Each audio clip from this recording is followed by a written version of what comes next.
One of the most impactful inventions ever devised is the conveyor belt. While Henry Ford was certainly not its inventor, his use of them in facilitating the production of the Model T, the first mass affordable automobile, catapulted the idea into the stratosphere, and executives started to dream about all their products being produced as efficiently as the Model T.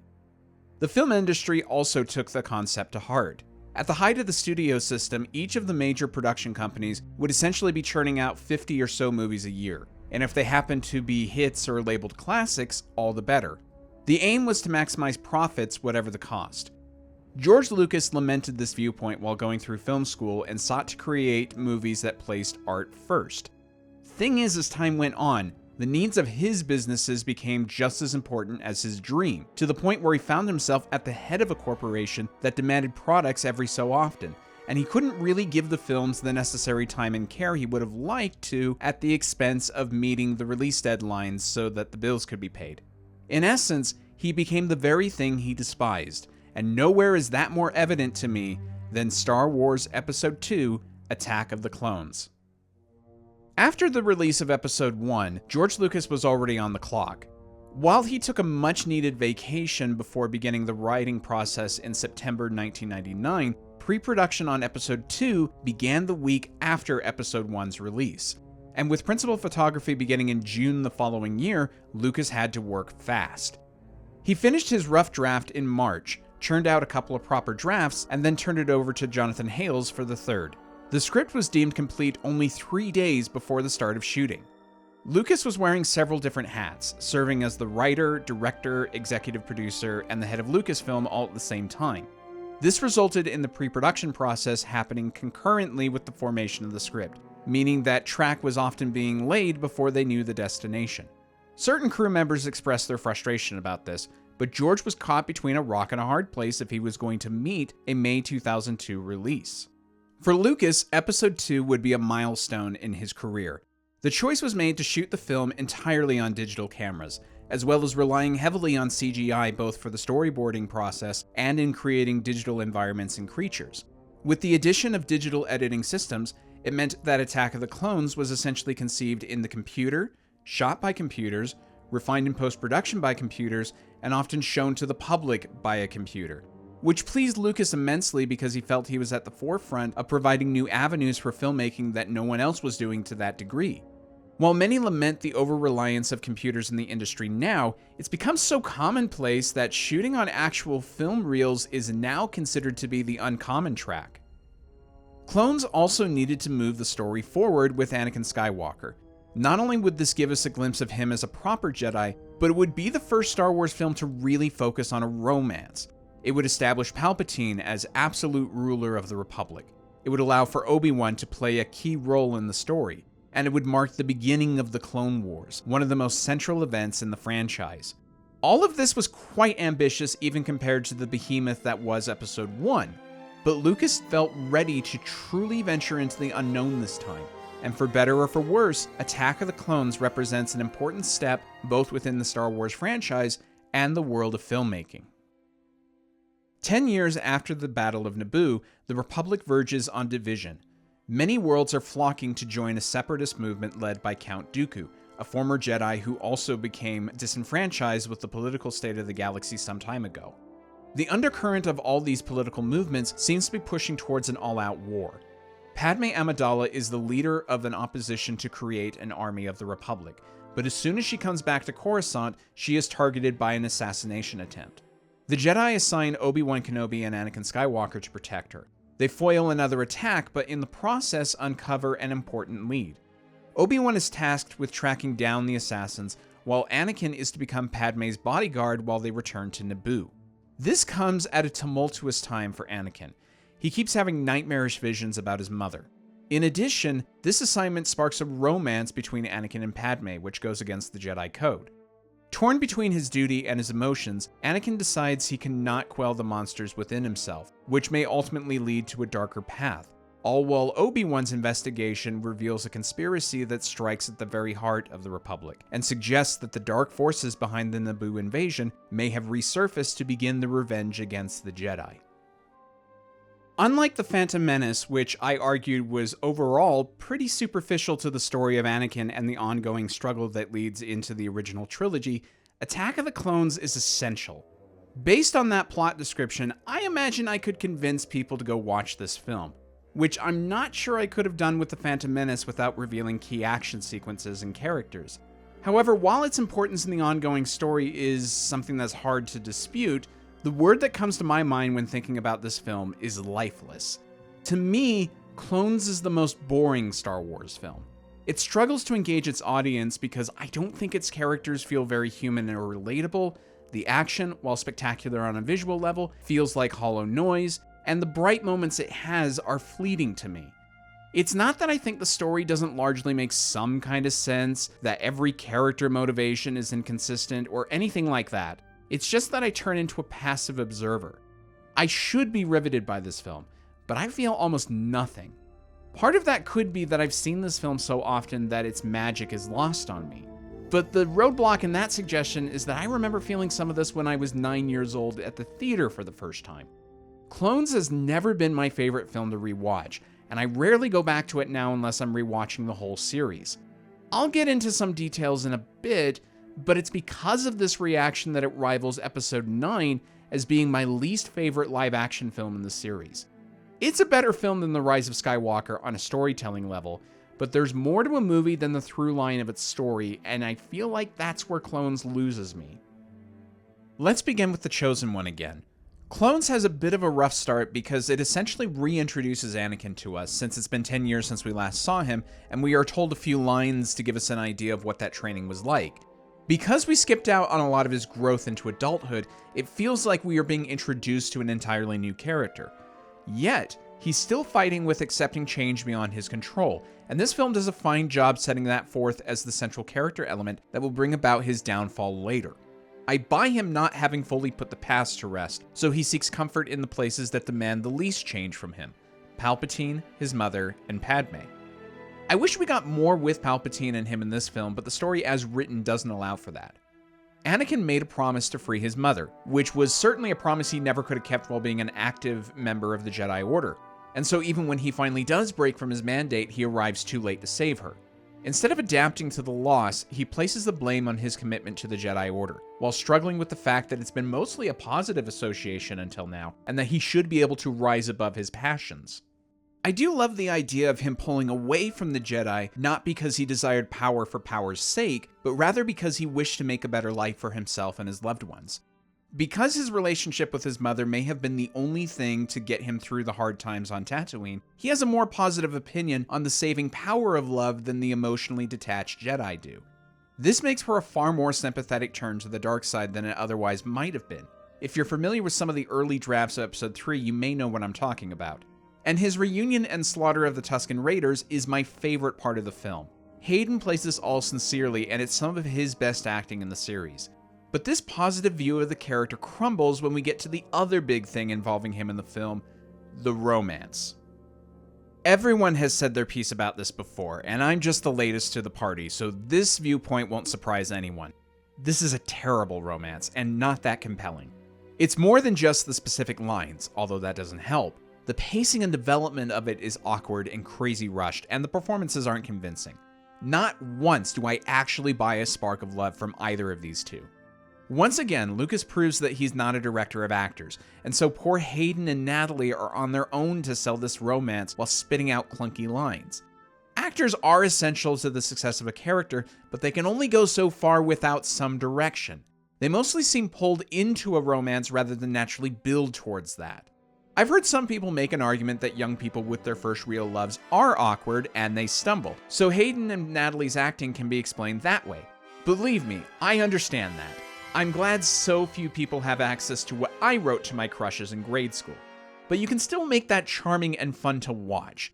Look at any number of pictures that feature romance in them, like 500 Days of Summer, Titanic, Roman Holiday, Scott Pilgrim vs. the World, The Amazing Spider-Man, and The Eternal Sunshine of the Spotless Mind. All of those feature clear obstacles to overcome in order to cement the couple's love. Several show the initial awkwardness inherent in people from two different social classes opening up to each other, And some of the films are even about true first loves at around the same age as Anakin and Padme, while also showcasing big events outside the romance that will influence it heavily. And yet each of these wins me over on their relationships, making me root for them even if they're ultimately doomed to fail. This film doesn't do that, mostly because I don't buy the initial setup, the players are too stiff, and the final resolution is arrived at too fast. It feels like these people are being rushed towards marriage because that's where they need to be for the third film, not because that's naturally where they would head. So let's break down some of this. Anakin is an unproven Padawan, brimming with potential and clearly someone with a powerful destiny. Yet he has never been on a solo mission. Despite his confessing to Obi-Wan that Padme is intoxicating, he's thought about her constantly for 10 years, and that he'd rather dream about her than his mother, the Council still picks Anakin to guard her. What? Why? Remember, when Obi-Wan expresses his concern to Yoda and Windu in private about this, he only brings up the arrogance Anakin has in his powers, not the attachment to Padme, which strikes me as something you'd want to mention if the code forbids that kind of love, even if you don't think Padme would reciprocate. Also, I don't buy that splitting up Obi-Wan and Anakin is necessary. Why not assign another Jedi to guard Padme so that Anakin can help Obi-Wan? Especially since having a partner is a very helpful thing in an investigation. Sherlock Holmes has Watson, Batman has either Alfred or a Robin, Poirot has Arthur Hastings, heck, even Mystery Incorporated has multiple people on their team.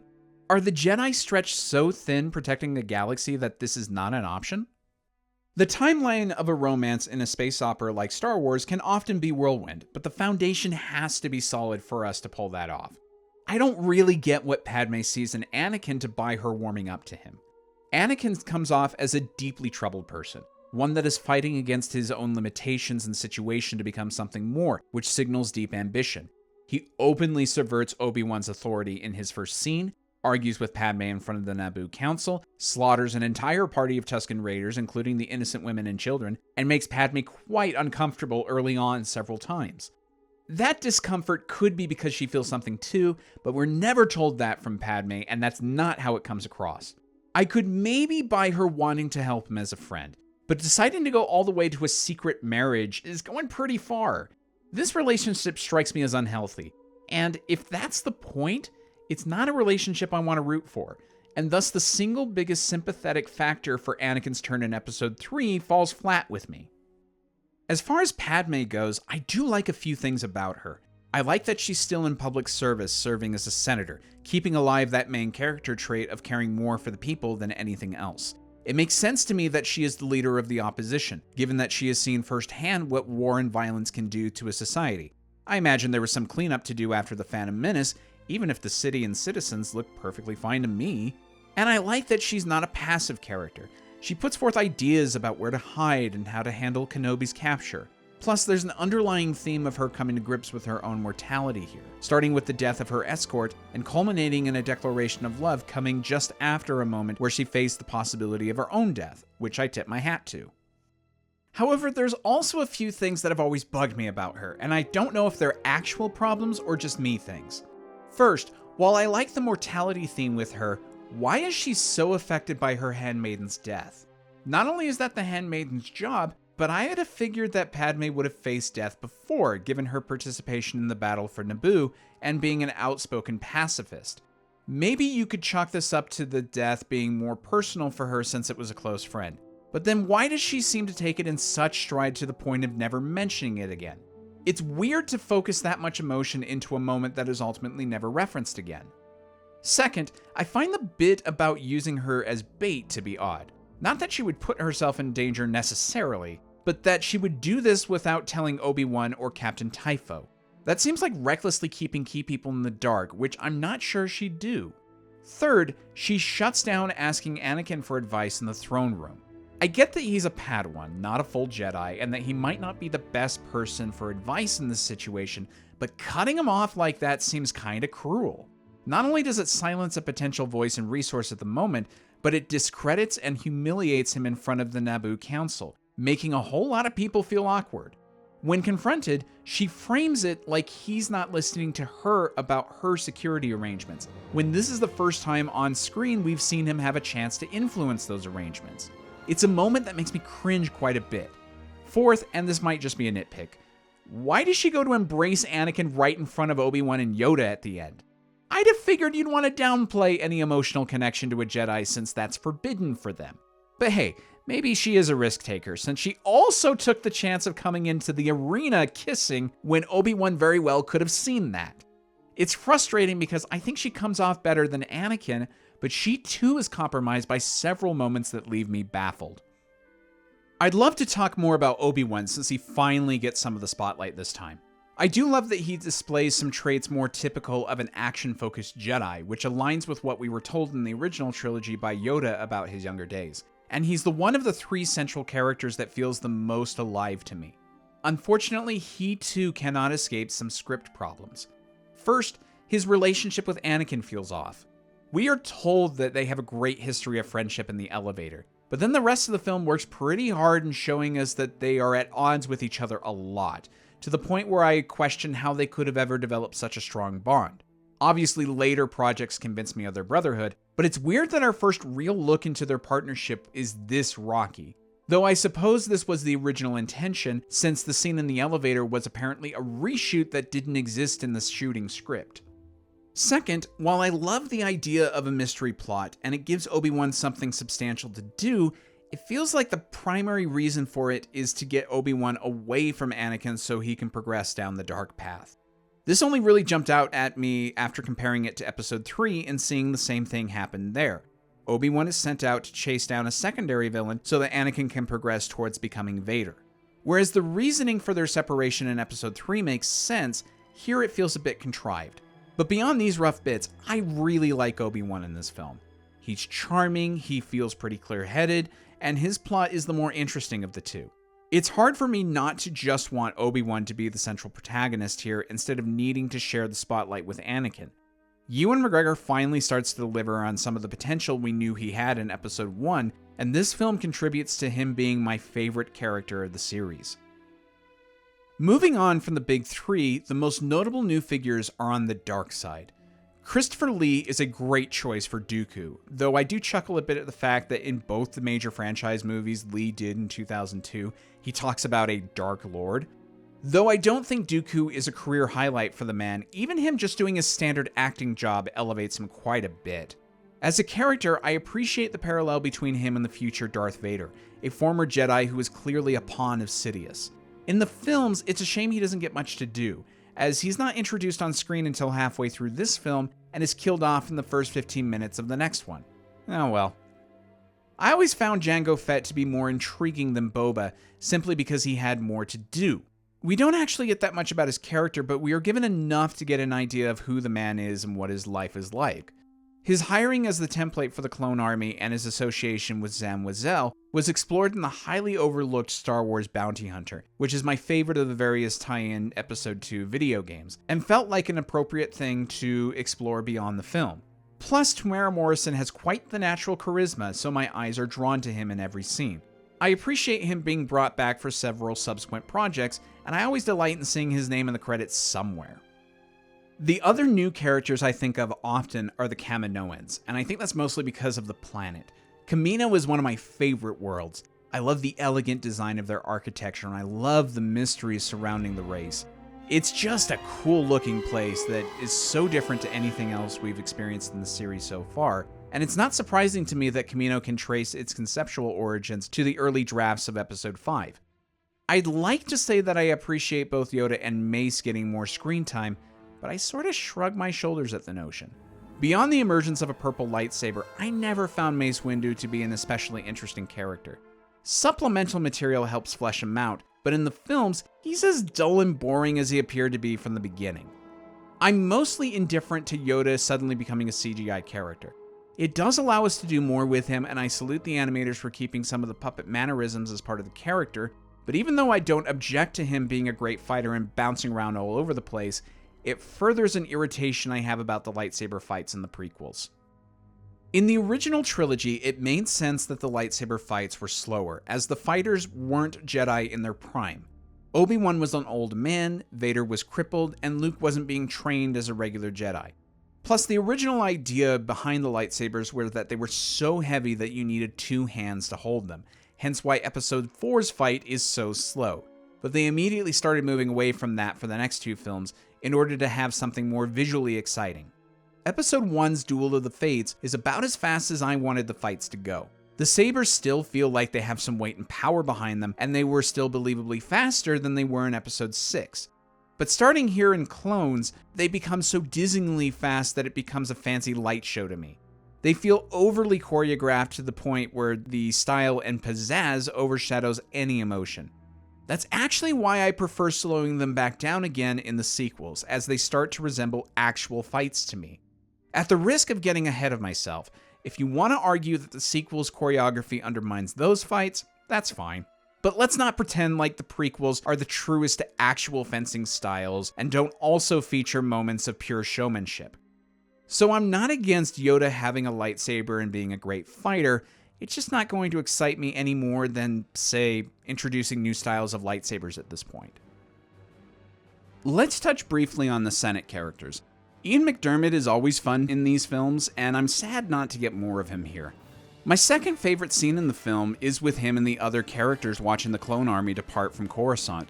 There's so much you can read on their faces that covers the gambit of emotions about seeing the start of a war. Plus, John Williams gives us one of my favorite versions of the Imperial March here.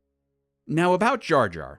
His reduced presence is actually evidence I present that Lucas was listening to some of the feedback from Episode 1, and that these scripts were not as planned out as some fans claim. Had Lucas wrote these all at the same time, and given how prominent Jar Jar was in the first film, I imagine he would have played a large role here too. However, he's still subject to one of the oddest moments in the series. Mas Amedda and Palpatine both wonder about who would motion for emergency powers being granted for the creation of an army. Amedda suggests Padme, and Jar Jar actually considers this to the point where he puts forth the motion himself in the Senate. Beyond how unbelievable it is that Jar Jar was ever considered a suitable representative of the Gungan people, I'm scratching my head at Amedda's suggestion. Padme was a leader in the opposition to creating an army. Why would you believe she would have changed her mind that much so that she would grant Palpatine the very powers he needs for that action? I get that it's a manipulation tactic for Jar Jar, but there are other level-minded people in the room. Why don't they say anything about this? Would somebody be willing to clear this up for me? Beyond these characters, I sort of struggle to say much else about the supporting cast. Dexter Jettster, Bail Organa, and the Lars family are all fine additions. I love seeing Watto again. Most everyone else comes off as insignificant bit players that don't move the dial. Episode 2 is the film where people really started coming out in droves against Lucas. The special editions were one thing, but the back-to-back releases of Menace and Clones were enough to turn a lot of the fan base against him. 2/3 of this trilogy was now over, and we felt like Lucas had squandered a great story. Sure, the advances in technology were impressive and the imagination is undeniable, but they came at the expense of delivering finely crafted films. We didn't feel like we were getting the true tragedy of Anakin Skywalker couched in an epic tale about the final days of the Republic. We felt distance from the people we were supposed to care about the most. The over-reliance on CGI was an abundant reminder about what excited Lucas the most about this endeavor, and that Lucas's needs to deliver his singular vision of these films was being prioritized over the creative possibilities of this story. To that last point, what I mean is that Episode 2 continues the problem I mentioned from Episode 1, and that was about the double-edged sword that is a film being fully the creative vision of one person. Too often these days, films are compromised to the point of becoming bastardizations of what they once were, and even if the final product is a success, it feels like a soulless and calculated effort by a committee more interested in the numbers than the art. Yes, I appreciate seeing a creator's vision brought to screen so as to avoid this problem, but it can also backfire because the person's vision for the project may not be taking full advantage of what the film could be, either ignoring the creative possibilities because it's not what the writer-director wants, or allowing others to come in with fresh ideas to get your piece into an even better place. There are several beloved projects in the past that have benefited from outside help and suggestions, even some from major studios. Good Will Hunting would have been very different and ultimately just another dime a dozen action flick if Ben Affleck and Matt Damon hadn't taken Rob Reiner's suggestion to focus on Will and the therapist. Donnie Darko's director's cut has been less positively received than the original vision, suggesting that maybe the studio had the right idea the first time. Allegedly, Warner's interference in The Matrix helped to save it from being a convoluted mess. And according to reports, the original Toy Story once had edgier versions of Buzz and Woody, making them pretty horrible to each other and downright unlikable. So Disney gave Pixar a chance to retool it, and we eventually got a defining classic. Heck, there are even several examples within the original Star Wars trilogy of suggestions from people like Brian De Palma and Marshall Lucas that made the films better. It's not as if Lucas didn't seek some help here.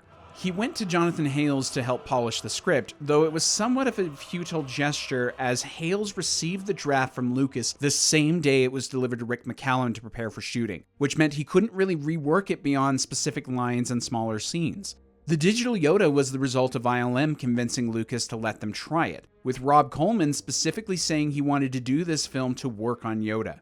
And Lucas recognized with editor Ben Burt that the film was devoid of action, so he wrote an entirely new sequence of Anakin and Padme on the conveyor belts for reshoots, which I wonder how visually that was inspired by Minority Report. But Lucas's frustrations with people messing with his films in the past and being told how to create them probably led to his insistence that the films reflect his creative vision, which in one sense is perfectly understandable.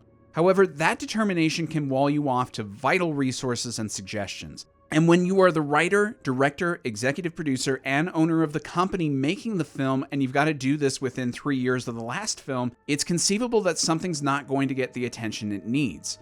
I feel like for the prequels, it generally results in a story with the correct beats in the wrong places, weak characters, and ambitious but solid thematic ideas getting buried under ham-fisted dialogue and lackluster acting. And I feel like Episode 2 is the epitome of this problem. Let's move on to the technical side of the film. Like Episode 1, the imagination is top-notch. It's clear where a lot of the inspiration comes from and where it's all going, but it does feel like a remarkably different yet natural extension of the world we set up in the original trilogy. The action is hit or miss. While I think a lot of the actual character actions during the speeder chase is stupid, seeing Jedi fall from these heights and crawling around moving vehicles is really cool to see. Seeing two smaller ships fighting in an asteroid belt is quite something, and I like a lot of the action in the arena and seeing the beginning of the Clone Wars.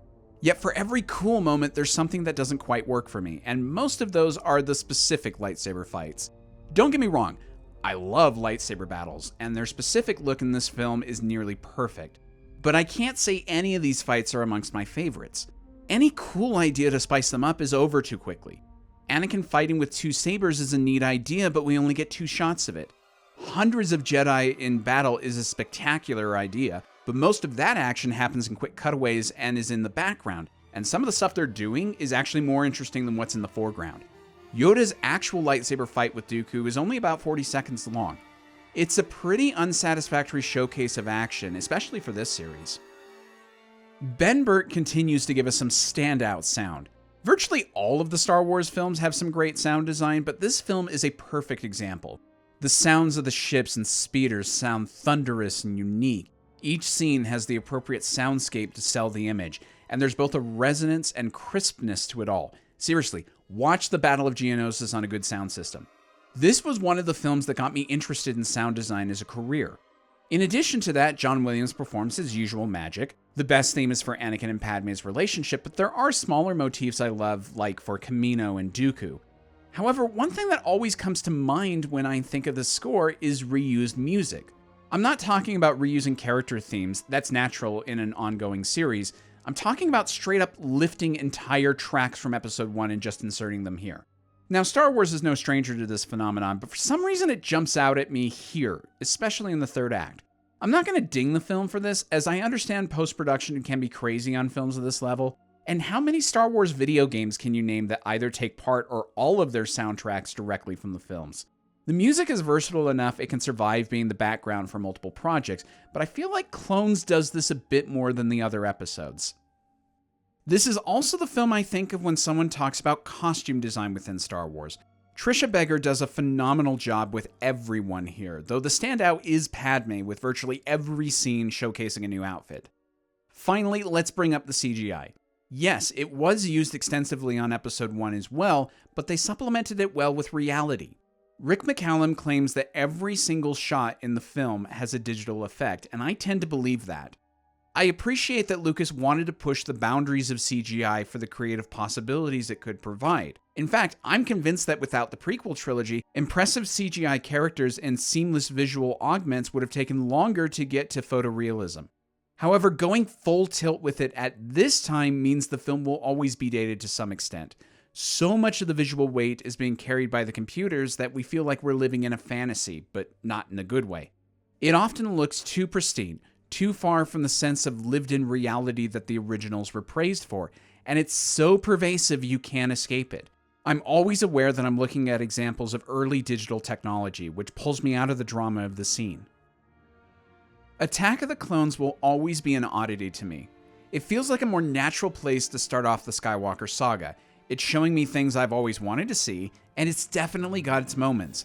However, while the actual through line of the story makes more sense to me than the last film, it's plagued by baffling decisions in its execution. The acting is stiff, the action is all over the place, and the film feels drawn out to the point of excessiveness.